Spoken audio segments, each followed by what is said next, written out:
2025-yilda top bo'lgan reklama xizmati haqida bilarmidingiz?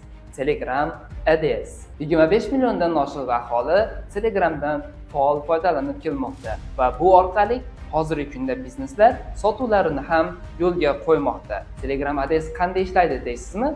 Hozir sizga qisqacha ma'lumot berib o'taman. Onlayn platformalarda va Telegram botlarida reklamalar qilmoqchisiz va shu orqali sotuvlaringizni oshirmoqchimisiz?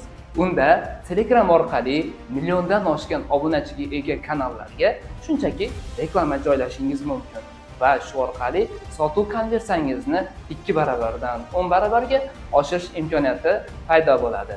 Telegram Ads bu shunchaki reklama emas. Bu yangi reklama xizmatini imkoniyatlaridan biri. Telegram orqali reklama bermoqchisiz, lekin qanday berishni bilmayapsizmi? Unda Sales Up agentligi tomonidan siz uchun maxsus taklif. Birinchi Telegram adresingizni ishga tushirish uchun hoziroq ushbu havola orqali ro'yxatdan o'ting yoki quyidagi raqamlarga aloqaga chiqing.